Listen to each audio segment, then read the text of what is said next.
고난, 우리가 읽은 말씀 속에 보면 고난이라고 하는 단어가 나오죠. 근데 이 고난이라고 하는 것을 좋아하는 사람은 없을 것입니다.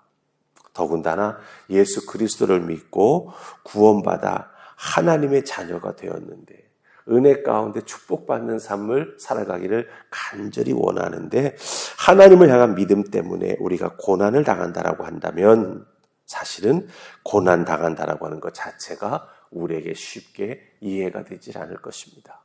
예수 잘 믿는데 내가 왜 어려운 일을 당하지? 내가 왜 고난을 당하지? 이해가 잘 되지 않는 부분이 분명히 있다라고 하는 것이죠. 하지만 여러분들, 이 고난이라고 하는 부분을 놓고 우리 믿음의 사람들이 분명히 이해하고 알아야 될 것이 있습니다. 이 세상을 지배하고 있는 마귀, 어둠의 세력들은요, 하나님을 대적하는 세력입니다. 그렇기 때문에 하나님의 뜻을 이 땅에 펼쳐나가는 그리스도인들이, 바로 우리들이 우리들이 신앙생활에 나아가는 것을 어떻게든지 방해하려고 하고 믿음에서 넘어지게 만들고 하나님을 떠나게 만들려고 하는 모든 방법을 동원하고 있다고 하는 거예요. 이것은 명백한 사실입니다. 이것을 우리가 잘 알고 경각심을 갖고 내 신앙의 삶을 살아가야 한다고 하는 거죠. 믿음 생활 잘하려고 하면 할수록 사실은 사탄의 공격, 고난의 여러 가지 모습이 우리에게 다가오게 된다라고 하는 것입니다. 그렇다고 한다면 예수님을 믿는 나, 하나님의 자녀된 내가 어떻게 해야 이 고난을 준비할 수 있을까? 어떻게 해야 이 고난을 닥칠 때 내가 이겨나갈 수 있을까? 베드로 사도가 편지 보냈던 이 교회에도 이 고난이 많이 닥쳐왔던 것 같습니다. 이 편지 마무리하면서 베드로 사도는 이렇게 준비해라. 그러면 고난에 맞설 수 있고 믿음으로 마침내 승리할 수 있다라고 말해주고 있습니다. 그러기 우리는 베드로 사도의 가르침에 귀 기울이면서 우리들의 고난도 믿음으로 이겨나갈 수 있도록 준비하는 우리 모두가 되기를 소망하면서 말씀을 통해서 함께 은혜 나눌 수 있기 원합니다. 자, 우리 첫 번째 살필 말씀은요, 8절입니다. 자, 5장 8절 다 찾으셨죠? 베드로전서 8절 같이 읽습니다. 시작. 근신하라 깨어라 너희 대적 마귀가 우는 사자같이 두루다니며 삼킬 자를 찾나니. 아멘. 베드로 사도는 두 가지를 말합니다. 우리에게 고난을 주기 위해 마귀가 찾아다닌다라고 하는 대상을. 그렇기 때문에 마귀가 나에게 오는 것을 깨달아 알고 준비할 수 있도록 뭐 해라? 근신하라, 깨어 있어라. 두 가지를 말하고 있습니다. 근신하라, 깨어 있어라. 먼저 근신하라를 보십시다. 이 근신하다라고 하는 이 말의 원래 뜻은 무슨 뜻인지 아십니까, 여러분들? 술 취하지 말라라고 하는 거예요. 술 취하지 말라. 술을 마시면 술 속에 들어있는 알코올이 우리들의 인간의 신경계통 이거를 다 지배하게 되지 않습니까? 우리가 흔히 술 취한다 그러면 어떻습니까? 사람이 걸어갈 때 비틀비틀거리기도 하고요. 횡설수설하기도 하고요. 자기가 어디에 있는지 알지도 못해서 길을 제대로 찾지도 못하고 때로는 그 술 취한 그 자신을 이겨내지 못해서 비명행사하는 경우도 우리가 보게 된다라고 하는 거죠. 그래서 이 근신하라라고 하는 말의 원래 뜻은 술 취하지 않다라고 하는 뜻입니다. 술 마시면 판단력이 무뎌지고 행동과 생각이 해이해집니다. 충동적이 되고 또한 감각적이 됩니다. 따라서 이 근신하라라고 하는 말은 무엇을 의미하겠습니까? 신앙의 원리에 따라 자기 자신을 자제하는 연습을 하라라고 하는 거예요. 세상의 도전 앞에 혹은 세상의 자극 앞에 술 취한 사람처럼 감정적으로 육체적으로 거기에 대응하거나 거기에 반응하거나 딸려 들어가서는 안 된다라고 하는 것이죠. 그래서 신앙 원리에 따라서 자기 자신의 행동과 자기 자신의 생각을 자제하는 연습을 미리미리 해 나가야 된다라고 하는 거예요.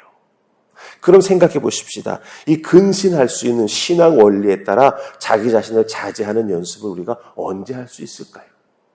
언제 우리가 자기 자신을 근신케 하는 연습을 할 수 있겠습니까? 이 연습의 시작은 예배에서부터 시작됩니다.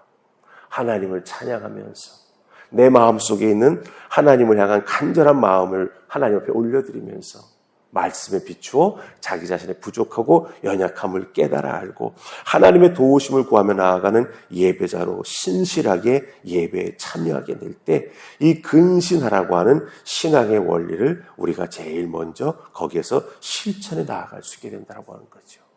하나님 앞에 올려드리는 예배를 통해 하나님의 영이 나와 함께 해주시기에 우리는 세상에 취하지 아니하고 신앙 원리에 따라 성령님의 역사심에 따라서 모든 것을 자제하고 모든 것을 판단하고 모든 것을 행동해 나아가는 하나님의 사람이 된다라고 하는 것입니다. 그래서 베드로 사도는 첫 번째 근신하라라고 말합니다. 그 다음에 근신하라라고 한 다음에 또 하나 딸려 나오는 단어가 있죠. 뭐였습니까? 깨어라라고 말합니다. 이 깨어라고 하는 단어가 가지고 있는 원래 뜻은 뭐냐면 경계를 늦추지 말라라고 하는 거예요. 만약 경계를 늦추었는데 그 늦춘 시점에 마귀가 나를 공격하면은 마귀가 나에게 달려오는 것을 알지 못하기에 마귀가 나를 공격하는 것을 알지 못하기에 준비하지 못하고 그냥 맥없이 당한다라고 하는 거예요. 그렇기 때문에 경계를 늦추지 말라라고 하는 것입니다. 언제 어디서 사탄이 공격할지 모르기에 우리는 늘 사탄의 공격에 대비하는 믿음의 사람이 되어야 한다라고 하는 것이죠. 특별히 경계를 늦추지 말아야 된다라고 할 때 우리가 어느 부분에 대해서 경계를 더 열심히 해야 되겠습니까? 아마 여러분들 스스로는 자기 자신의 약점이 무엇인지 잘 알 거예요. 사람들이 나에 대해서 무엇을 말할 때 내가 무너져 버리는지, 사람들이 나를 어떻게 대할 때 내가 감정적으로 폭발해 버리는지, 자기 자신의 약점을 잘 알 것입니다. 감정, 사람과의 관계, 혹은 자존심, 혹은 경제적인 상황, 또한 가족과의 관계 속에서 겪었던 어렵고 힘든 문제들, 이런 것들이 사실은 나의 약점이 될 수 있는 거거든요. 이런 것을 사탄은 알아채고 교묘하게 그것들을 공격하고 그걸 통해서 우리를 무너뜨리려고 한다라고 하는 거죠. 그래서 우리는요, 이것에 대해서 저항할 수 있도록 어떻게 해야 되는 거예요? 깨워서 경계를 늦추지 아니하고 내 감정에 문제가 있다라고 한다면 보혜사 성령님께 구하고 간구해서 성령님께서 내 속에 내주하여 주실 때 우리의 감정이 어떻게 되겠습니까? 취함을 받게 되는 거죠. 오히려 성령님의 채워주심의 은혜를 통해서 그 감정이 든든히 서나갈 수 있게 된다라고 하는 거예요. 그걸 통해서 깨어 준비하는 우리가 될 수 있다라고 하는 거죠. 특별히 이 근신하라와 깨어라를 왜 베드로 사도는 두 개를 한꺼번에 연결해서 말씀해 주었을까요? 근신하라는 술 취하지 말라라고 하는 뜻이 있다고 말했습니다. 깨어라고 하는 말은 경계를 늦추지 말라라고 하는 뜻이 있다고 말했습니다. 술 취하면 경계할 수 없지요. 그러게 이 두 가지는 같이 붙어 있어야 된다고 하는 거예요. 그래서 여러분의 신앙생활 속에서 고난이 닥칠 때 그것을 믿음으로 이겨나가기 위해 첫 번째 무엇 해야 되는가? 근신하며 깨어있는 성도가 되어야 한다고 하는 것 꼭 기억하시기를 주님의 이름으로 부탁을 드립니다. 자, 우리 두 번째로 9절 말씀 보십시다. 9절 다 찾으셨습니까? 우리 같이 읽습니다. 시작. 너희는 믿음을 굳건하게 하여 그를 대적하라. 이는 세상에 있는 너희 형제들도 동일한 고난을 당하는 줄을 알미라. 아멘. 이 9절 말씀을 통해서 베드로 사도가 고난 앞에 나 자신을, 우리 자신을 어떻게 준비시켜 나아가야 하는가. 9절에서는 믿음을 굳건하게 세워나가는 우리가 되어서 어떻게 하라는 것이죠? 바로 마귀 사탄을 대적하라고 말하고 있습니다. 여러분들, 대적하라라고 하는 말은 무슨 말입니까? 방패 들고 어쩔 줄 몰라라는 게 아닙니다. 한 손에는 방패, 한 손에는 창을 들고 준비하고 있다가 사탄이 공격해 오면 방패로 맞고 그 다음에 어떻게 하라고 하는 거예요? 내 손에 있는 창으로 그 사탄을 공격하고 찌르라고 하는 거예요. 대적하라고 하는 이 말은요, 최선의 방어를 위해서 공격하는 믿음의 사람이 되어야 한다라고 하는 거예요. 이게 사탄이 나를 공격하는 것이라고 하는 걸 깨달아 알게 되면 어떻게 해야 되는 거예요? 뒤로 물러서지 말고, 움츠러들지 말고, 외면하고 도망치지 말고, 맞서 대적하여 싸우라고 하는 것입니다. 예수님도 우리에게 말씀해 주시지 않았습니까? 사탄이 너희를 공격해 들어올 때, 사탄이 우리의 영을 사로잡고 있을 때 어떻게 하라고 말씀하셨습니까? 사탄아 물러가라, 선포하라고 하셨습니다. 하나님의 말씀으로 그 시험을 이겨나가라고 예수님 40일 금식하신 다음에 사탄이 예수님을 유혹하고 예수님을 넘어뜨리려고 공격할 때 어떻게 하셨습니까? 말씀으로 하나하나 싸워 승리하셨습니다. 그것처럼 우리가 사탄의 고단 공격 앞에 노출될 때, 고난이 우리를 찾아올 때 우리는 어떻게 해야 되겠습니까? 대적해야 됩니다. 최선의 방어는 공격입니다. 하나님을 전적으로 신뢰하고 말씀으로 무장하며 굳건한 믿음을 지키며 한 걸음 한 걸음 앞으로 나아가게 될 때, 마귀의 공격은 아무것도 아닙니다. 무산됩니다. 우리가 승리할 수 있게 된다라고 하는 것 꼭 기억하시고, 여러분들 대적할 수 있도록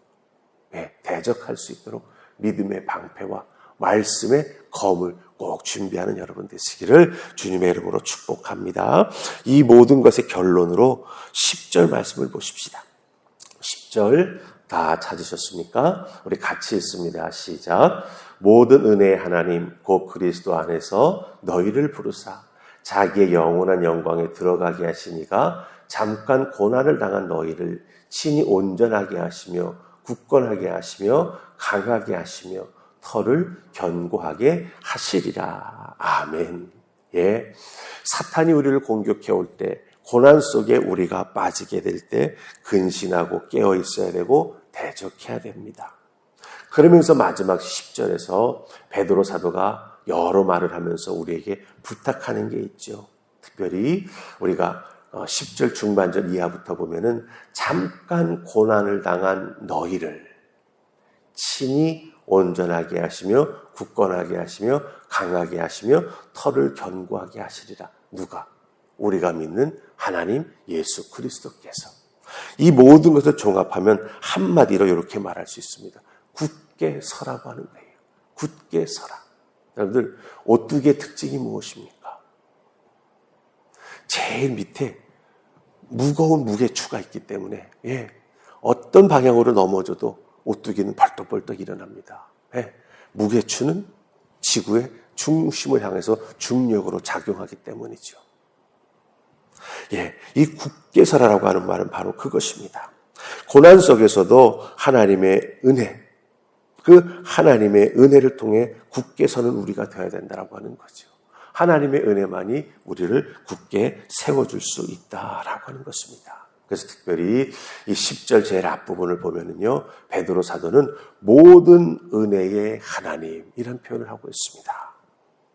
모든 은혜의 하나님, 이게 무슨 말입니까?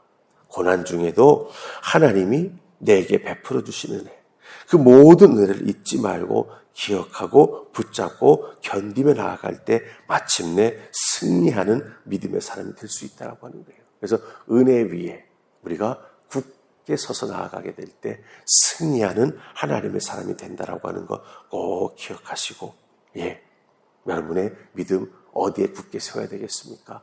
말씀에 굳게 세워야 되겠죠. 기도함으로 영적으로 싸울 수 있도록 준비되어야 되겠죠. 이 모든 것을 잘 감당해 나아갈 때 사탄이 우리를 공격한다 할지라도, 고난당한다 할지라도 우리는 두려워하거나 주저앉지 않습니다. 오히려 승리하며 앞으로 전진해 나아갑니다. 그 은혜와 승리가 여러분에게 있기를 주님의 이름으로 축복합니다. 아멘. 우리 기도하십시다. 좋으신 하나님 은혜 감사합니다. 오늘도 저희들을 주의 전으로 부르셔서 베드로 사도의 음성을 듣게 하시니 감사합니다. 주신 말씀 기억하게 하시고 한 영혼 한 영혼을 향한 베드로 사도의 이 안타까운 마음, 이 말씀을 기억함으로 믿음 안에서 승리하는 저희가 되게 하시고, 아무리 큰 고난, 아무리 강력한 사탄의 공격 앞에 우리가 노출된다 할지라도 주님을 의지하면서 믿음만으로 대적해 나아가는 저희가 되게 하여 주시옵소서. 승리할 줄 믿습니다. 하나님 도와주실 줄 믿습니다. 붙잡아 이끌어 주실 줄 믿습니다. 저희와 함께 동행하여 주시옵소서. 예수님 이름으로 기도하옵나이다. 아멘.